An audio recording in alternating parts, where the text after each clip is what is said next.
Hello, welcome to the Free Your Children podcast. I am your host, Tiffany Boyd, and here at Free Your Children, our mission is to share the truth and love about education. There's a battle raging for the souls of our nation's children, and we hope that this ministry equips you for battle. Finally, be strong in the Lord and in the strength of his might. Put on the whole armor of God that you may be able to stand against the schemes of the devil. Ephesians 6:10 through 11. We want to say hello to all of our friends and new followers that we have here at Free Your Children. We are excited to see the growth that we are experiencing across our multiple social media platforms. If you are not following us on those platforms, please hop over and make sure that you are. You can find us on Facebook, X. We are also on Instagram. We have a Substack. Pretty much everywhere you can imagine we are. You can check out our website at freeyourchildren.com. We also have a monthly newsletter. It's free that you can sign up for. That way you don't miss anything as it's happening in real time. Our calls to action, all of the information that we feel like will help you better protect your children and your families. And that's what we're doing here at Free Your Children. We are also deep into seminar season. Free Your Children for almost 2 years now has been traveling not only across the state of Tennessee, but into other states, educating people on where the agendas that we're seeing in education came from, where we are today, and where we're headed in the future. If you have an interest in scheduling a seminar, you can hop over to our website and put your contact information there, and we will be happy to get a seminar packet to you. Please note that those seminars are customized to your area. So if you've had the opportunity of being at a seminar in the past, if you come to another one in the future, you are going to hear different information because, as you know, the things that are happening in the educational landscape are very fluid, and we do our best to keep up with all of those things so that, again, we can better equip families with the truth that they need to protect themselves. And so I am very, very excited today about a guest that we have joining us. I'm going to bring her on. Hello, Latasha. It is so wonderful to have you join us today. Hi, Tiffany. It's such a blessing to be here. Thank you. Thank you so much. The pleasure is all mine. You may recognize Latasha's name. It's Latasha Fields. You can see on the ticker that we have on the screen right here that Latasha lives in Illinois. So she is deep in the throes of what's going on there. But before we get into that, I'm going to give her an opportunity to introduce herself, to tell our followers who she is, what she has to do with this bill, and why and how she got involved in home education. So Latasha, I'm going to hand the floor over to you and introduce yourself to our followers. Thank you again so much, Tiffany, for having me. And hello, Tennessee, and wherever you may be listening from. It's such an honor to be here. So yes, as Tiffany said, I'm Latasha Fields. My husband and I, we have been homeschooled almost 19 years now. So I would say the fight began then. But we are actually originally from Louisiana. So we're from Baton Rouge, Louisiana. That's where we're natives. And so that's where our homeschooling journey begun. So we've been in Chicago now almost 14 years. Oh, wow. Yes. So the Lord sent, my husband and I were ministers of Christ. So the Lord sent us here for ministry, for evangelism. And so with all of this and plus more things that are happening, we have come to a realization every single day since we've been here that we've been called here for such a time as this. So I have 4 children. And I guess you see maybe 2 keep walking through the background. That's great. That's okay. Right. I had one practicing piano before we jumped on here, and I had to tell her, I'm going to need you to stop that for just a few minutes. Yes. So I have 4 total. I have a 28-year-old. She's a homeschool to college grad. I pulled her out of public school in 4th grade, and we homeschooled her all the way through. She lives in Connecticut now. She's a food justice advocate, urban farmer, nutritionist. So she's in that field. I have an 18-year-old.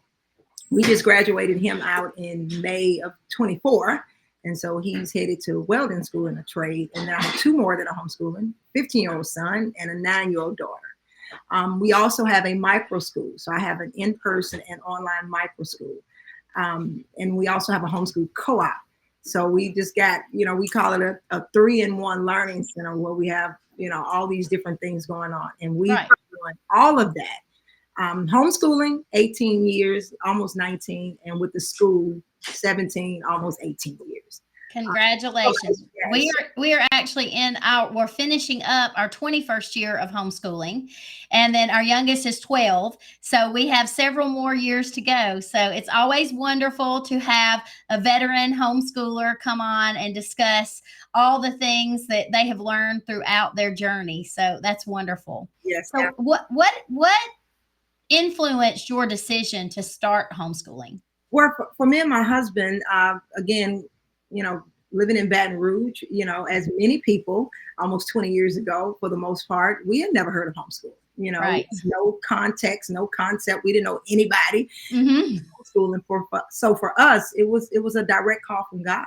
Mm-hmm. At that time, I wasn't having any problems with the public school. There was nothing going on. And so long story short, the Lord called us to pull her out, her first day of school going into the 4th grade. Mm-hmm. And, I've shared this story many times, but it made me weep, when I went back to the school to get her at the unction of the Holy Spirit. Mm-hmm. That's our journey, so God instructed us, it was for discipleship. Mm-hmm. And so from that moment, I have been a strong advocate against public education, because God just began to, if you will, immediately download Mm-hmm. how egregious and wicked the public Mm-hmm. school system is, just the indoctrinated cesspool that it is. And he began to really show me what we like to call the pandemic of where we've been, that most people have become aware of since 2020. And so that's how I got involved. I've always, my husband and I, as being ministers, we've always followed and studied prophecy, Daniel and Revelation. And so God began to deal with me about the 2030 agenda, which was then like the 2021. Mm-hmm. And then, the whole globalist agenda and takeovers and things like that. So he just began to bridge all those things together and really began to teach me and my husband why, especially Christian families, and I'm not talking about nations, I'm talking about really believing in Christ, Genesis to Revelation, why we should exit public school. Began to really teach and show us the spirit of Moloch in terms of the public school system. He began to teach us Pharaoh and, how to look at the world, how to look at this Babylonian system, if you will. So all those things was happening in the midst of simultaneously when God called me to pull my daughter out of school. So right. I just immediately became this advocate against it, because Christ wasn't there. And so as we fast forward to what we're seeing happening now, we, as many of us do, we have to recognize that we're looking at a house without walls. We're looking at a system without a covering.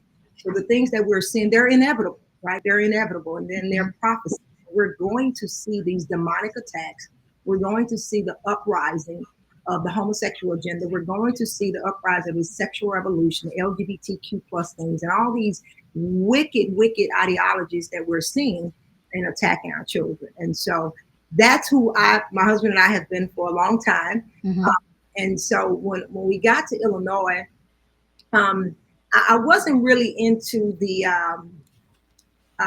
political discourse of everything at the time, right? Illinois really, I've been in school with Illinois.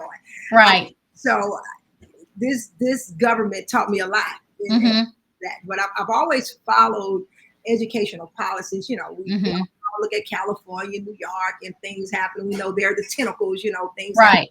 Yep. Set a precedence for everyone else. But my God, when I got to Illinois, I said, whoa, time out. What is going on? So I learned very quickly how this stronghold, this deep blue state, from the South, we have this hospitality, we got this Southern hospitality, and Chicago was going to be like, you're crazy or something. I'm being all hospitable to everybody, want everybody to get their kids out of public school. Come on. Yeah. Like, absolutely not.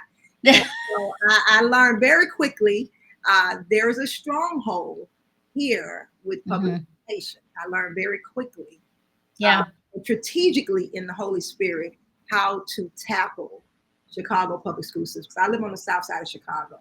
Okay. So that's been my fight. So immediately, me and my kids, we immediately begin to hit the ground running. I've always been a flyer person. I love typing. I'm always creating Mm-hmm. graphics and things like that. So I've always have been giving out literature.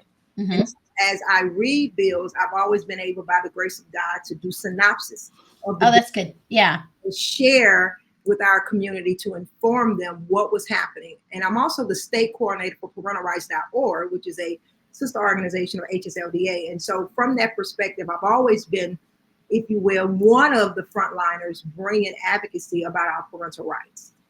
So that's been me for years. I mean, Right. since I've been homeschooling. Um, Yeah, that's wonderful. You've really been working hard to educate, just like we're doing here with Free Your Children. And I want to say it's really refreshing to see Christians, especially Christians who hold leadership roles in the church, being willing to tackle these topics, because I have written extensively about this. And one of the articles, I just say, where's the church, in this fight? Because what we're seeing is that most churches do not want to have these conversations.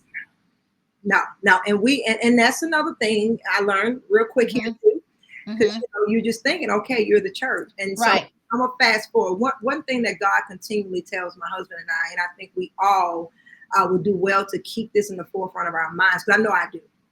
When we say the church, we have to begin to identify ourselves. Those that are obeying God, we are the church, right? We are the remnant, and we know what His word says. And so I'm always cognitive of that, like, okay, you are raising up the ones that you want to raise up, right? You are using the ones that you want to use, because what He's been telling me, that a lot of these things that are happening in terms of the indoctrination and the messaging, because we know what His word says about His message, that there is a preservation, that He's reserving certain messages for His people. So that's the growth I'm coming into in my spirit and my mind, that, okay, if they're not doing it, for real, it's an Esther situation. It's an Esther strategy, that we are called for such a time as this to deliver the ammunition of the Holy Spirit, to deliver the message at this time.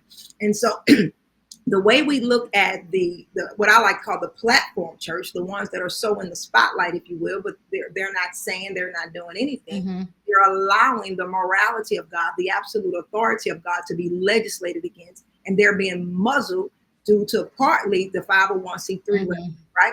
And so we still look at them as a ground of evangelizing them. And so we don't necessarily look at them as the church. We see them just as lost, because anytime you reject to proclaim the gospel of Jesus Christ, you're lost, right? So a lot of these people that are behind pulpits, that are behind the four walls, they are hirelings, right? And they're not protecting the sheep from the wolves. So we see it as an opportunity to evangelize them, because we know what Apostle Paul say, when one come forth that he ought to be a teacher, he has need that one will teach him again.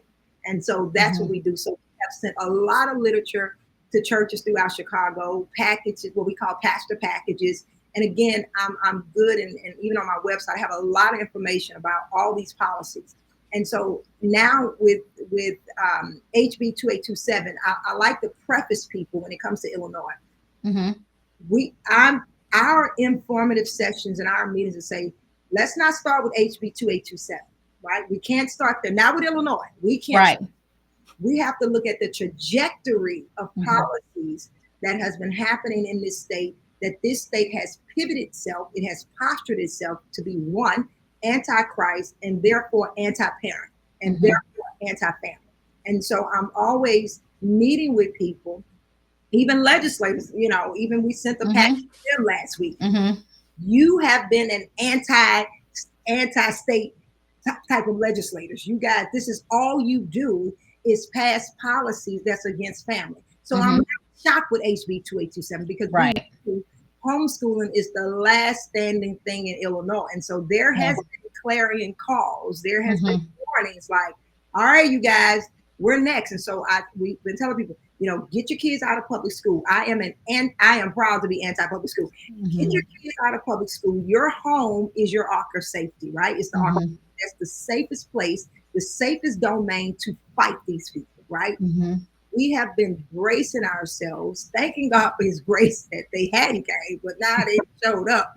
So we're like, all right. So we're like, okay, here we go. You done woke up the sleeping giant now. That's And then I've been telling all these public school parents, I love you guys, but I've been telling them here in Illinois, we're the real mama bear. Yeah, We're the absolutely. real bears. You come over here, to fight on your hands. Yeah. We're not fighting and leaving our cubs in danger. No, we right. snatch our cubs out of harm's way, and now my protective care. And you think you're going to come over here? No, we're not going to do that. We're not going to, right? So we're going to fight.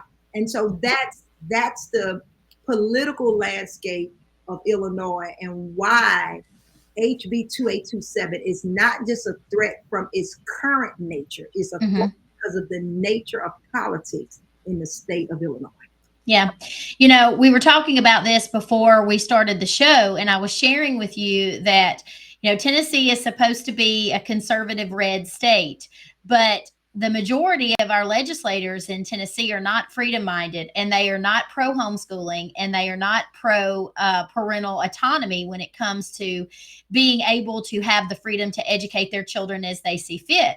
And they made that clear when they killed the bill that we had drafted, the Free Act, which would have provided that for families in Tennessee who would have chosen that option for their families. And so I think that there is a little bit of misnomer that just because a state is supposed to be red, that their freedoms are protected and they don't have anything to worry about. But I think the political climate that we're seeing nationwide is that you nailed it when you said homeschooling is the last area. I like to say it's the last frontier of freedom, and they know that. And so they're coming for us, and we have to be prepared. And, you know, I have been saying, we've been watching this fight where I'm currently watching a fight that's going on in Texas. Georgia passed horrible legislation recently, and I had a guest, Rhonda Thomas, on to talk about that with Truth in Education. And then Illinois is fighting for their lives with this particular bill, HB2827, that I know that we're going to talk about in detail. And then, of course, Tennessee lost in terms of being able to get the Free Act passed. And we do not have true educational autonomy in the state of Tennessee. So I'm curious to know, when you gave out these packets to your legislators, I've been watching, and I've seen that you do have a Democratic legislator there, representative, I believe, Mr. Davis, Representative Davis, is that his name, that has been very vocal about parental rights in the state of Tennessee. Is he still holding strong in fighting against this particular piece of legislation? Well, the rep that's fighting, that's a Democrat lawmaker, is LaShawn Ford. Okay. Yeah, LaShawn Ford. So I haven't heard anything since last week or so when they had the national press conference. But I would imagine yes.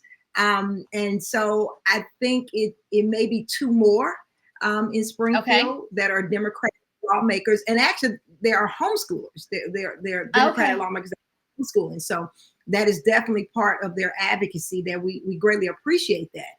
And again, as most know in a state like Illinois, you know, most of us prefer not to have to deal with the Democrats, but in this situation, we don't have a choice, right? Yes, right.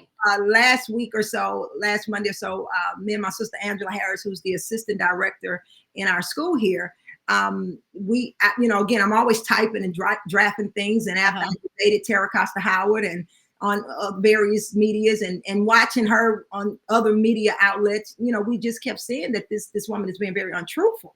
You know, and then she's saying that we're fear mongering and we are spreading misinformation. So I'm just like, what is she talking about? You know? Yeah. I go to typing, and so I said, okay, I'm going to transcript everything that she is saying that we're spreading misinformation, and we're just going to do a fact sheet. We're just going to do an analysis of this and a fact sheet. And I delivered a 8-9 page fact sheet to our Illinois Black Caucus. Legislative Black Caucus. And so it was like 39 packets. 33 went to the Illinois Legislative Black Caucus, and a few went to other Democratic leaders and some of our key Republican leaders. Because I'm like, you know, because, you know, there's this, you know, unfortunately, this sentiment that legislators don't read, you know, they don't know anything. They never know what's in a bill.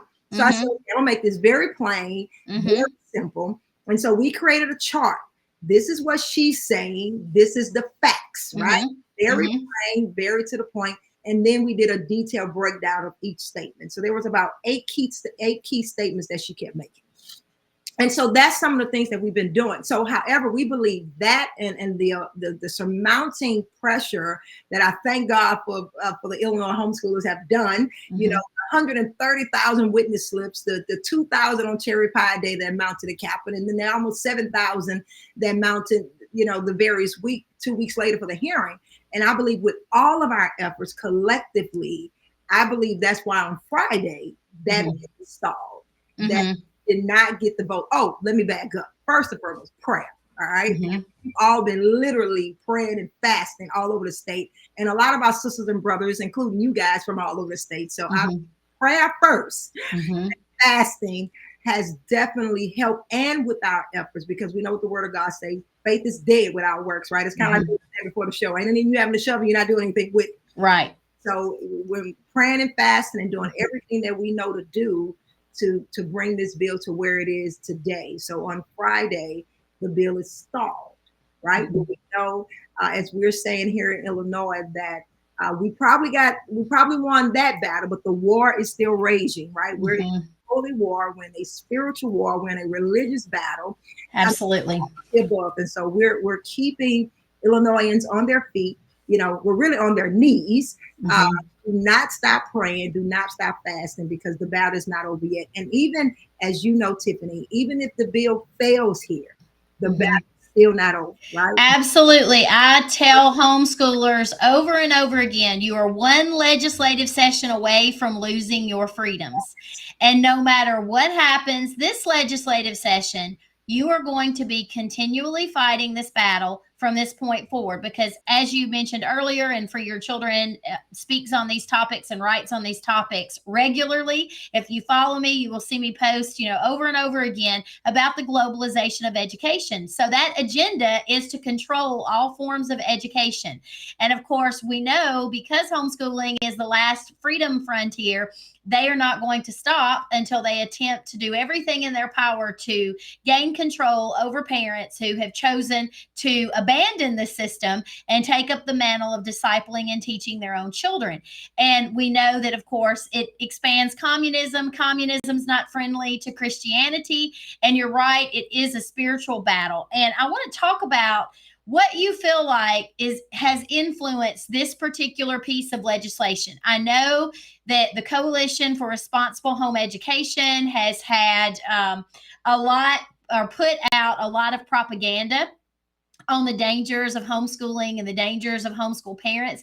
Do you feel like that has been the biggest influence in Illinois when it comes to drafting this particular piece of legislation? Yes, I do. I believe that CRHE was the cherry on top for the Democratic lawmakers here, because again, Illinois has passed many egregious bills. And so we know even further than that, the progressive left, the Democratic agenda is CRHE, right? And so that's why we are not just throwing out, as with you, this is a spiritual battle, this is religious war, this is a takeover. We're serious. This is their agenda. So regardless of state, this is the Democratic agenda. This is a United Nations globalist agenda, right? So those of us that have been following that, you know, it just was the tip of the iceberg for CRHE to come in as quietly as they have, and they just take on it because this is their agenda anyway. And so because the nail in the coffin of the reason why it is a spiritual battle and it is religious persecution, because CRHE has made it very clear, as you just stated, that parents are extremists before wanting absolute control over their children, and because they know Christians are against the LGBTQ plus ideology. And so we have to continue to call it what it is. That is a religion. That is their belief system. And so we have two beliefs at war here: the kingdom of darkness and the kingdom of light. And so, yes, I believe that they just tipped Illinois over, because this is just up their alley, because I don't believe they had a standing to come in. And because Tara Costa Howard, the representative, she makes it clear that she is defending, homeschool alumni. So that just made it seemingly all worthwhile to her. Yeah. Almost like your own community, if you will. Yes. Coming against you. And so Yeah. Yes. I've been watching the CRHE because back when Elizabeth Bartholet, who's affiliated with Harvard, had called for the presumptive ban on homeschooling, CRHE was involved in that. And then I had someone send me a link to a video that CRHE is using to share with legislators in an attempt to scare them and encourage them to increase regulation on the homeschool community. And I'm going to be releasing that when this show airs. I'll be releasing that as well so people can take a look at what our legislators across the U.S. are being shown. I had written a piece called the Make Homeschool Safe Act. And of course, that is what the CRHE promotes to legislatures all across the United States. And that particular Make Homeschool Safe Act is available for the public to read, to see what their opinions are on homeschooling and what they're calling for. And I will link that article as well to this show so people can read that and get an idea, if you don't know, who founded CRHE, why they founded CRHE, and some of the things that they have been involved in, because they definitely have influenced what's happening in Illinois.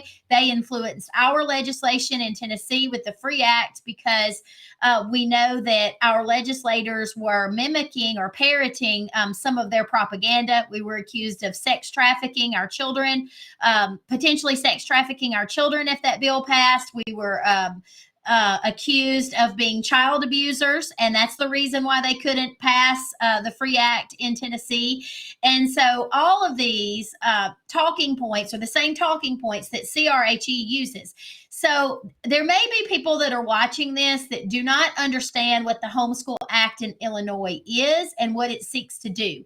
So can you explain to those who may not know why Illinois is so concerned? And I just want to say, you guys, the numbers that you showed up and showed out. And I love to see that. And I fuss at homeschoolers a lot, because what I see happen most of the time homeschoolers are reactive instead of proactive. So they don't want to get involved until it's too late, until their freedoms are already being threatened. So I always encourage the homeschool community, don't wait until what you see happening in Illinois is on our doorstep in Tennessee. You need to get engaged and start doing your research on these things now so we can better protect our families. So tell everyone, what is HB 2827 and why is everyone so concerned about it in the homeschooling community? Yes, so HB 2827, the original context was forced registration, because as many may or may not know, Illinois has voluntary registration for homeschooling. So as we champion a lot that we are the freest state in terms of homeschooling. Mm-hmm. And so originally with People versus Levingston, since 1950, the only thing all homeschoolers in Illinois has to do is teach a curriculum that's compatible to public school. Mm-hmm. That's easy. We 4-hour way back assessments, mm-hmm. etc. And so what HB 2827 is designed mm-hmm. to do is force all homeschoolers to register. The original bill stated that if we did not file that homeschool declaration form, we would have up to 30 years in prison. It would trigger truancy, trigger DCFS, trigger the ROE officers, and we can get 30 days in jail, up to a $500 fine. And so criminalizing parents yes, for definitely. choosing to educate your children within the law that Illinois has had for decades now. 75 years. Yeah. 75 wow. Years. Yes. Wow. And also the bill will require homeschool parents to now have a high school diploma or equivalent. Mm-hmm. It would require that our education now be sufficient to satisfy the Illinois school code. And so right there, Tiffany, that was, I say, there goes the religion. There it yep. is, right? Yep. There mm-hmm. goes the violation. You yep. already violating the 4th Amendment, the 14th Amendment. Now you're violating the First Amendment. Here mm-hmm. we go. Privacy yep. and surveillance and tracking and data. Here's the mm-hmm. religious one, because that's the one I look for the most, right? Yeah. And so when they cited that in the bill with the school code, I began to share with everybody, because most people don't understand, especially those that have their children in public school. The Illinois school code changed during COVID. So while we were all being distracted mm-hmm. with masks and all these things, rightfully so, this is what they were doing with comprehensive sex ed, right? Mm-hmm. So mm-hmm. Illinois changed their school code and their school curriculum, that is law here, right? And they changed history. Well, LGBT history is required by law, and students can't graduate the 8th grade. So that was alarming for me. And another passage in the bill was that Illinois cited in this bill that the fundamental goal of Illinois is for every student that their educational development serve the public purposes of the state. And so by that definition of itself, our children become state property. Mm-hmm. So I said, absolutely not. So a lot of criminality in this bill, Mm-hmm. you know, it attacks private schools and things like that. And so what the amendment did that we just recently been fighting, Amendment 002, Mm-hmm.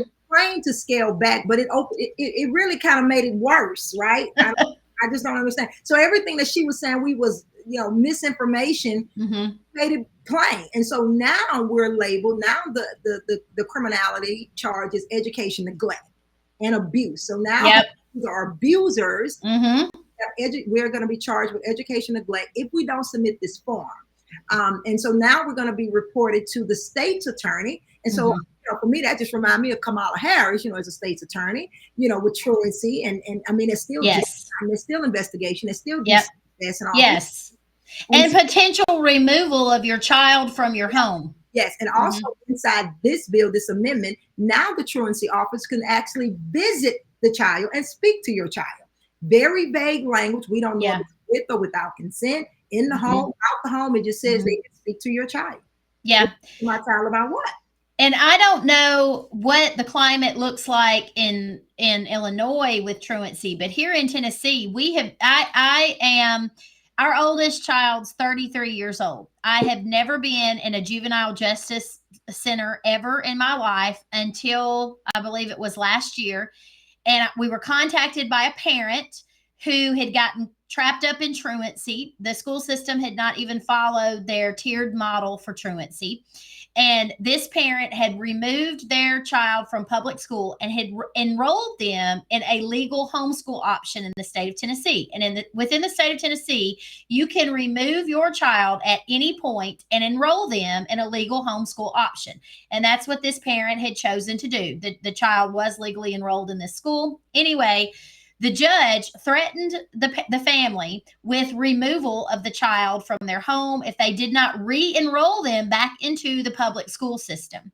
So we went to, they had the hearing date, and we went to the Juvenile Justice Center in this county in Tennessee to see what this was all about.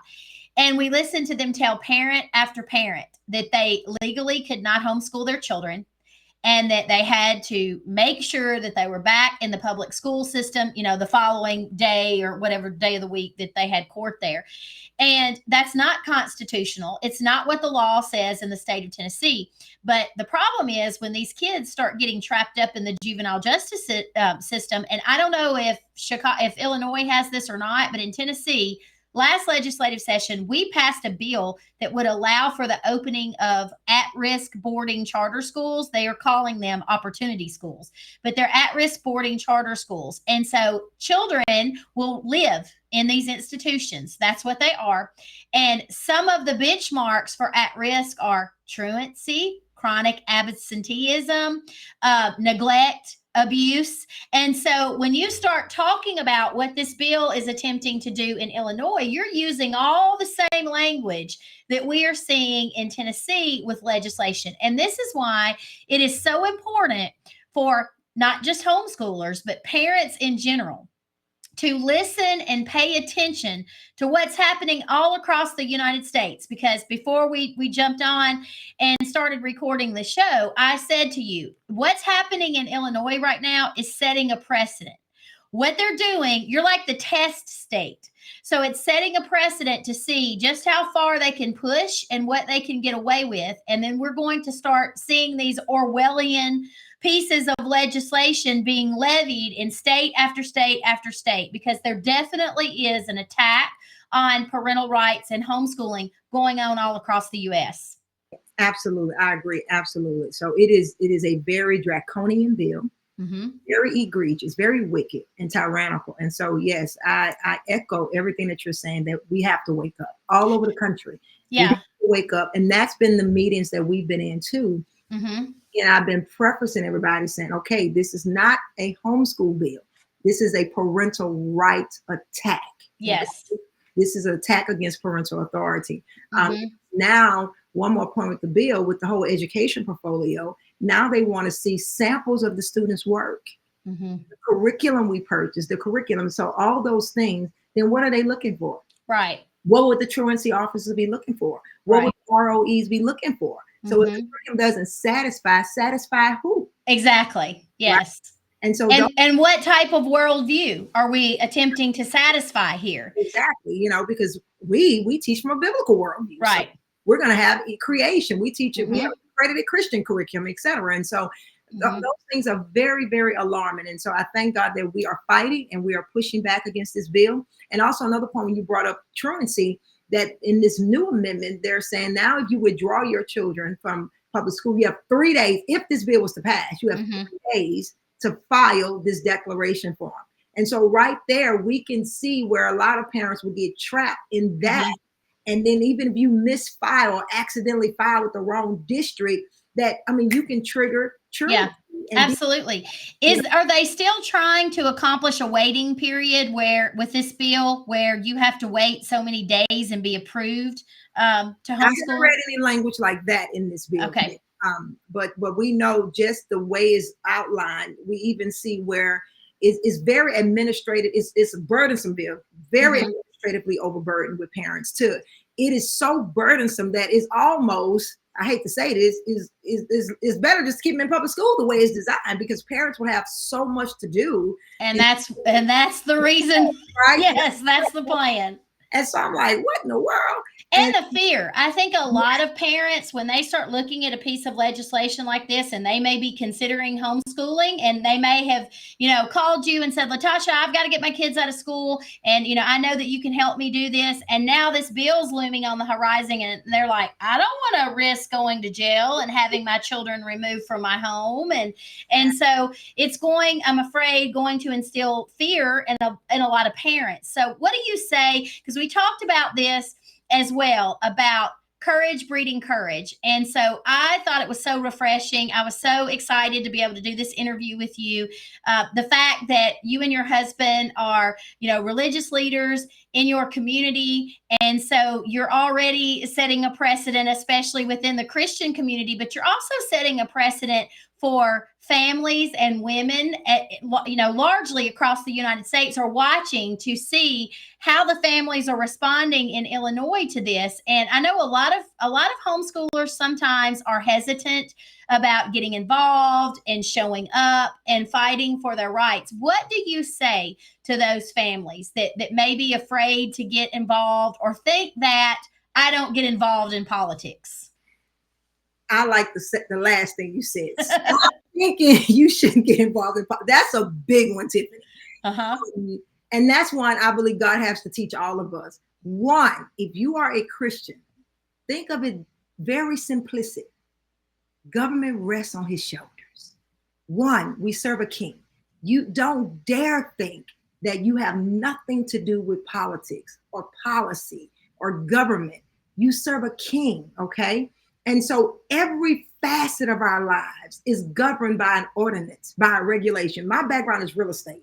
And if real estate taught me nothing, is to know the stop sign is regulated. Like every facet of your life, there's some kind of policy and ordinance, okay? So I want Christians to be encouraged, because the Bible you read, every prophet in that Bible, every prophetess, every man and woman of God had to deal with government. So we have to detox, if you will, from that notion. However, God makes it very clear. He didn't gave every man a measure. Everybody is not an Esther in terms of the way she had to do it. Everybody is not a Joseph in terms of the way Joseph had to do it.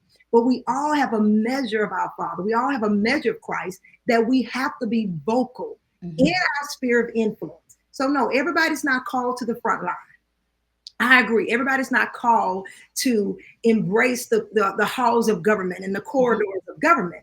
But I believe that if you get with your local state oars or co-op or community groups, or, whatever groups you form to fight this, whatever tools and resources that are admonished to be shared, share those tools and resources. That's what I say, because everybody is not going to go talk to the legislators, etc. But there are strategic things you can do. You can call your legislator, and there are scripts and things that you can do. And I just tell people, a script is good, but just talk from your heart. Just speak from your heart. Just share your story. Nobody can share your story the way you can. Right. And from that perspective, every homeschooler, stop looking at the big picture.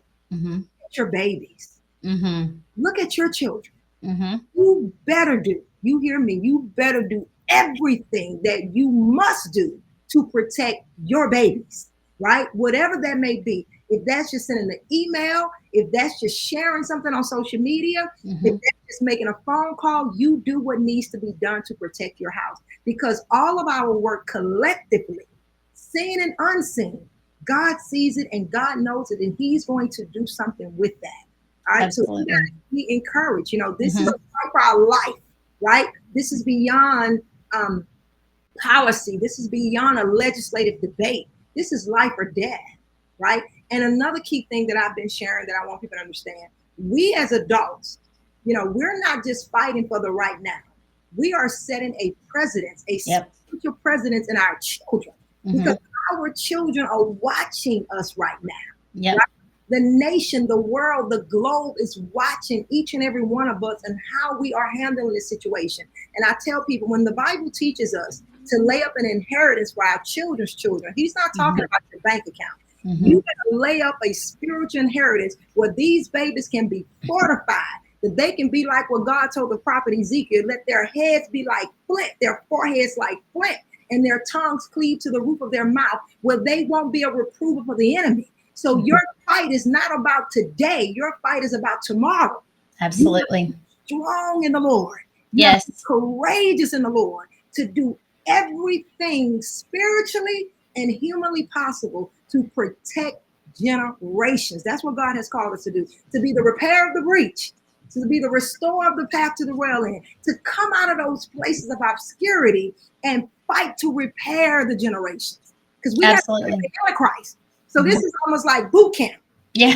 This is like boot camp. This is Braxton Hicks Pangs, right? We ain't seen the fight yet, right? So I say to homeschoolers, we love you guys. We all love each other all over the country, right? All over this globe.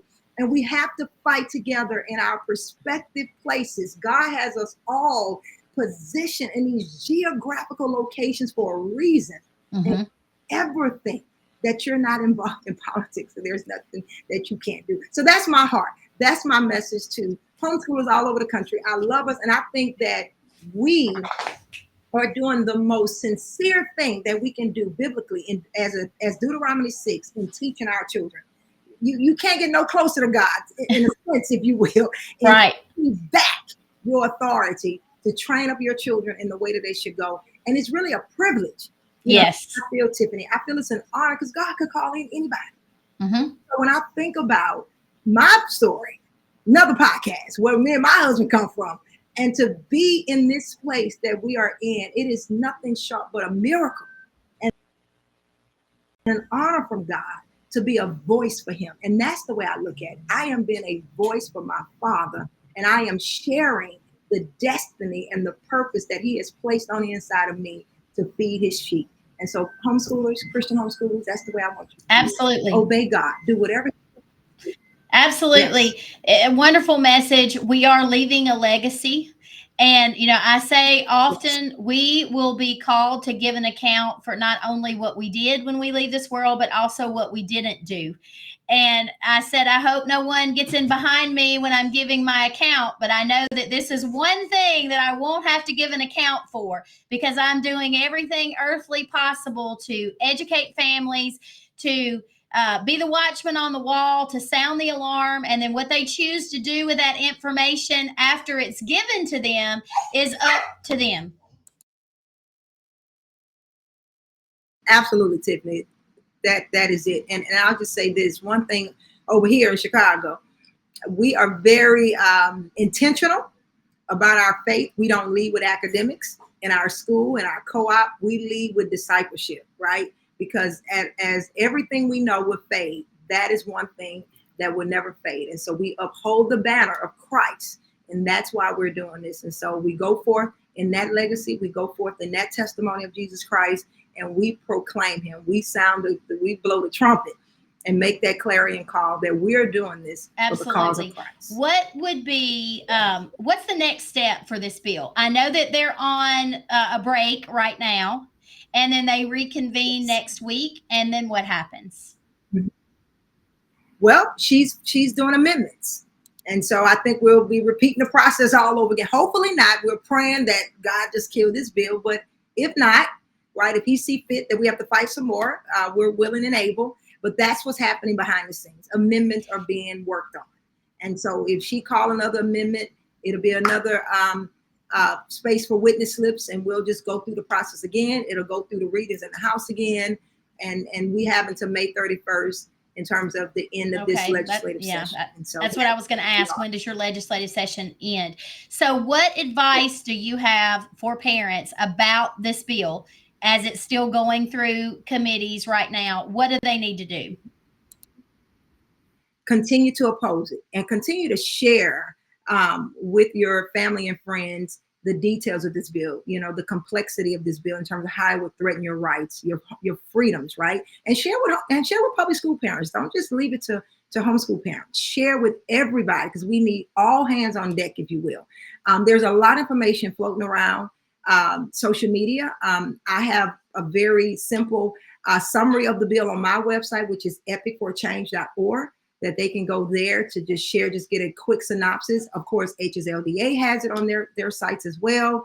Our state or Illinois Christian Home Educators have information as well, ICHE.org. So there's a lot of information that you can find just to get a summary or talking points so that you can be able to share this with family and friends and your prospective groups, with your church, with your pastors, etc. We need more people understanding, not just because it's homeschooling, understanding the attack against parental. Yes, and that's such a good point. People need to understand that this is more than just homeschooling. This is a larger agenda here, and families, no matter how you're educating your children, need to be plugged in and watching this and praying for Illinois. And if you're in Illinois, joining in the fight, because again, even if you have your kids in public school, you should definitely be opposing this piece of legislation and contacting your legislators and letting them know why that you're opposed to it. I tell people that I know that have their children still in public school, because I'm like you, I advocate for parents to get them out of public school on the regular. And I'm a former tenured public school teacher. So when I left the public school system back in the day when I left, and I'm going to date myself here, it was like finding a needle in a haystack when we were trying to find other people who were homeschooling, because back then we didn't have all these social media platforms that we have today to be able to connect with one another. And so I think, I tell my friends who still have their children in public school or even in private school, it is so important that no matter what happens, we continue to protect the right for parents to be able to educate their children in a homeschool capacity. Because if there's ever a time when you finally do decide to get your kids out, and we want you to get your kids out, you have to have a place where you can land, where you are still outside of the system and outside of that government control, where you will still have the ability to educate your children as you see fit, because we know that God gives us those children. And so it shouldn't be a government dictating to us in terms of, not allowing us to educate our children from a Christian worldview. And of course, we know that CRHE, that's their sticking point, is the fact that there's a large population of homeschoolers who are Christian, and the fact that we're teaching them, from a Christian worldview. And so, again, I'll link that article that I have written about CRHE and the Make Homeschool Safe Act to this particular interview. And also, Latasha, send me the links to your websites that you want people to check out. I'll link those to this as well. Before we end the interview, I do want you to tell our followers, explain to them how you can homeschool right now legally in the state of Illinois. What do you have to do there to homeschool your kids? So right now, as the law stands, if they're in public school, all you have to do is do a drop slip. And so we have a template on our website, or the school may give you a drop slip, and that's it. And right now in the state of Illinois, homeschooling is considered a private school. So you have to give your school a name. You can call it, by your last name, academy, or whatever the case may be. And that's it right now. That's the only thing in the state of Illinois. And like I said, teach, curriculum that's compatible, and we know we far exceed that. And so that's it for the state of Illinois. It's such a simple, wonderful process. And then, find a homeschool co-op or a group and family to connect with, because I believe in accountability. I tell people we're like our own school board, if you will, right? So definitely find families to connect with, to embrace their socialization and field trips, etc. All those wonderful things that we do as a homeschool community. So that is it. That's all that you have to do right now in the state of Illinois. And so that's why we're fighting so hard. Absolutely. Like, no, I want to this stuff, right? And I want to bring up one more point, Tiffany, before we get off. In terms of this bill, this amendment 002, the criminality will be education neglect. Right now in the state of Illinois, there's 1.9 million students in Illinois public school system, and only 35% are reading at grade level, and only 29% are proficient in math. So when you talk about the audacity and the hypocrisy and the inflated pride, talking about education neglect, no, you are the ones, you're the institution that should be charged with education neglect. And then the fact that we're being labeled as abusers. Right now, the Inspector General is investigating over 1,000 sexual abuse allegations in Chicago public school system alone. And then Representative Tara Costa, she has 2 open cases that just opened up within the last 2 weeks of teachers having sexual allegations against students. And so this bill, will require us to be, or seemingly, or she keep making the points that, homeschool kids are not in front of mandated reporters, parents don't have criminal background check. Well, wait a minute. All these kids that are being groomed and sexually assaulted in your public school system are in front of mandated reporters. These teachers have criminal background checks. They are licensed. They are degreed people, and they are committing these violations against and those are just the ones we know about. Exactly. And so I was reading earlier the Inspector General's report is just absolutely insanity of the audacity of Illinois legislators. And then they had inside the report, there were 36 teachers that were on the do not hire list that they did not do a proper investigation on, background check on, and they hired them anyway, and they re-traumatized children. And so it's like the hypocrisy of this lady and those that sponsor this bill, because she has 15 co-sponsors on this bill. It's like, what are we doing? You need to be fixing, if you will, the broken system that you have jurisdiction over, that you govern. You need to fix that and leave homeschoolers alone. We're not the problem. Absolutely, I echo. Yes, I echo those sentiments. I've been sharing some statistics on abuse that we know about that's happening within the public school system, because we know that there's no Clery Act to protect children in grades K through 12. So these schools are allowed to self-report, and 95% of the time they are not reporting what they're supposed to be reporting. So you're exactly right. Let's sweep at our own back door and take care of the systems that you're supposed to have jurisdiction over before you try and convict innocent parents of something that they haven't done, because that's what they're doing here. We've been tried and convicted before anything has ever even happened here, and it's all propaganda. And so we have to stop this. We have to stop this in its tracks before this takes root any further in our nation, and before we see a complete and total unraveling of parental autonomy, educational autonomy, because that's the ultimate goal. And so it's time, as you said earlier, for the moms and the dads to rise up and to take action. And that action may look different for you, but you need to take some sort of action. And if you have questions about how to navigate the political process, if you live in Illinois, I'm sure you can reach out to Latasha and she will be happy to help you with that. We reside here in Tennessee, but again, I'm connected to people all over the United States. So if you live in a certain area of the US and you're looking for someone to help you in that particular state, I can connect you with someone.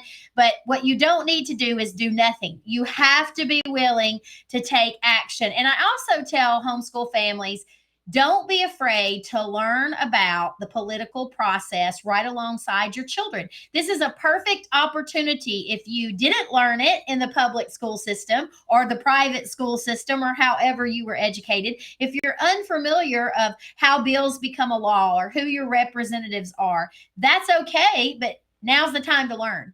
And now's the time to come alongside your children and learn with them, because that's one of the beautiful things of homeschooling. My kids ask me all the time, are we learning this because we have to or because you want to? And I tell them, well, it's a little of both. Absolutely both. There We call you it go. civics in There action. you go. We just we're living it. Yes. We're living it well, every single Latasha, day. thank you so much for being willing to do this interview and fill all of our listeners in on what's happening in Illinois with this particular piece of legislation and what you're doing to try to protect educational freedom and parental rights in Illinois. Hear it for your children. We absolutely value the work that you're doing and we appreciate it. We are very proud to call you our friend, and we will be praying for what is happening in Illinois, and we will be praying that this bill will be defeated and that the scales will be removed from the eyes of the legislators who think that this is a good thing. And again, just thank you and keep up the hard work. And I will drop all of your links where people can contact you in the description of the video, this particular interview, when I get ready to post it. So Yes, thank you again, Tiffany. and you have a wonderful day, and we will keep you on our prayer list. God bless you guys. Bye-bye. Thank you. Remember, we love you here at Free Your Children, but Jesus loves you so much more.